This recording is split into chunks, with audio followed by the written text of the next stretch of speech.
Cantonment ഹൗസിൽ അവിടെയാണ് മുഖ്യമന്ത്രി ഇപ്പോഴും താമസിക്കുന്നതെന്നാണ് വിവരം. ഷബീദ് റാവുത്തർ തത്സമയം ചേരുന്നു. ഒരു കാര്യം കൂടി ഷബീദ്, എന്താണ് മുഖ്യമന്ത്രി അവിടെ നിന്ന് താമസം മാറ്റാത്തത്?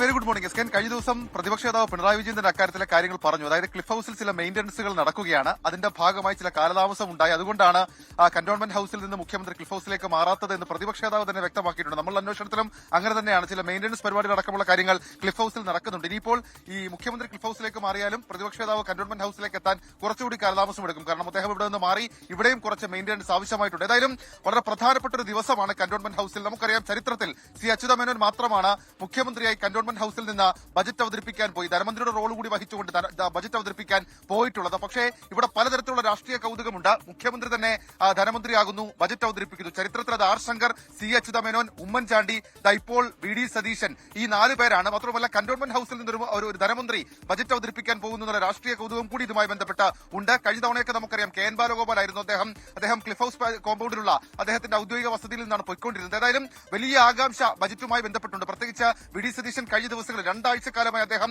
ഈ ബജറ്റ് തയ്യാറാക്കുന്ന തിരക്കുകളിലായിരുന്നു. രാത്രി വൈകിയും 2 മണിവരെയും 3 മണിവരെയും നീണ്ട ചർച്ചകളടക്കമുള്ള കാര്യങ്ങൾ നടന്നു. പതിവ് രീതിയിൽ നിന്ന് വ്യത്യസ്തമായി അദ്ദേഹം കോവളം ഗസ്റ്റ് ഹൌസിലേക്കോ അല്ലെങ്കിൽ വിഴിഞ്ഞം ഗസ്റ്റ് ഹൌസിലേക്കോ പോയില്ല.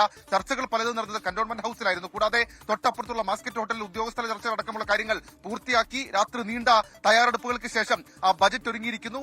മുൻപൊക്കെ നമ്മൾ കാണുന്നത് ഈ ബജറ്റ് അവതരിപ്പിക്കുന്ന ദിവസത്തിന്റെ തലേ ദിവസം ഈ മുഖ്യമന്ത്രിയെ ഈ ബജറ്റൊക്കെ കാണിച്ച് അതിനുശേഷം സർക്കാർ പ്രസിൽ പ്രിന്റിന് വിടുന്ന ഒരു കാഴ്ച ഉണ്ടായിരുന്നു. ഇത്തവണ ഏതായാലും അതുമില്ല എന്നുള്ളത് ഏറ്റവും ശ്രദ്ധേയമായിട്ടുള്ള കാര്യം. മുഖ്യമന്ത്രി തന്നെ ധനമന്ത്രിയുടെ റോൾ വഹിക്കുന്നതുകൊണ്ട് അദ്ദേഹം തന്നെ ബജറ്റ് വെരിഫൈ ചെയ്തു. അത് ഗവൺമെന്റ് പ്രസിലേക്ക് വിട്ടു. അല്പസമയത്തിനുള്ളിൽ ഗവൺമെന്റ് പ്രസിലെ ഉദ്യോഗസ്ഥർ അച്ചടിച്ച ബജറ്റ് പകർപ്പുമായി കന്റോൺമെന്റ് ഹൌസിലെത്തി മുഖ്യമന്ത്രിയെ കാണും, അതല്ലെങ്കിൽ ധനമന്ത്രിയെ കാണും. അതിനുശേഷം 8:30 വി ഡി സതീശൻ ഇവിടെ നിന്ന് ബജറ്റ് അവതരിപ്പിക്കാൻ നിയമസഭയിലേക്ക് പോകും എന്നുള്ളതാണ് നമുക്ക് നിലവിൽ ലഭിക്കുന്ന വിവരം. ഏതായാലും വലിയ ആകാംക്ഷയുണ്ട്. നേരത്തെ നമ്മൾ സൂചിപ്പിച്ചതുപോലെ തന്നെ ഇന്ദിരാ ഗ്യാരണ്ടിയിലെ ബാക്കിയുള്ള പദ്ധതികൾ നടപ്പാക്കണം. സർക്കാർ ജീവനക്കാർക്ക് എന്ത് കാര്യങ്ങൾ ഉണ്ടാകും, കിഫ്ബിയിൽ ഏത് തരത്തിലുള്ള പൊളിച്ചെഴുത്ത്, മാത്രവുമല്ല സംസ്ഥാനത്തിന്റെ വരുമാന വർധനവിൽ ഏതൊക്കെ തരത്തിലുള്ള നീക്കങ്ങൾ, പ്രത്യേകിച്ച് ഈ നികുതി GST അടക്കം പൊളിച്ചടുക്കിക്കൊണ്ട് അതിനകത്ത് കുറച്ച് പരിഷ്കാരങ്ങളൊക്കെ വരുത്തിക്കൊണ്ട് നികുതി വരുമാന വർധനവടക്കം ലക്ഷ്യം വെക്കുന്നുണ്ട്. തനത് വരുമാന വർധനവ് ലക്ഷ്യം വെക്കുന്നുണ്ട്.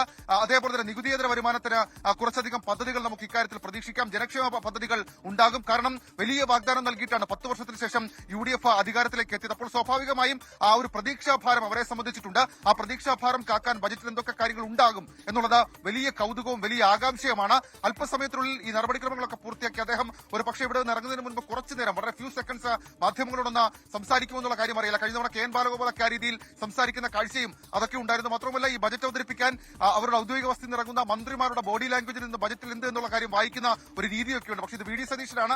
ആ വായന ഇത്തവണ നടക്കുമെന്നൊക്കെയുള്ള കാര്യങ്ങൾ സംശയമുണ്ട്. എന്തായാലും ജനക്ഷേമ പദ്ധതികൾ ഉണ്ടാകും. അതേപോലെ തന്നെ ചില സ്വപ്ന പദ്ധതികൾ, നേരത്തെ നമ്മൾ സൂചിപ്പിച്ചതുപോലെ തന്നെ കേരളത്തെ തുറമുഖ നഗരമാക്കി മാറ്റുക, ഏവിയേഷൻ ഹബ് അടക്കമുള്ള പലതരത്തിലുള്ള സ്വപ്ന പദ്ധതികൾ അത് ഈ ബജറ്റിൽ ഉണ്ടാകുമോ എന്നുള്ളതും വലിയ ആകാംക്ഷയാണ്.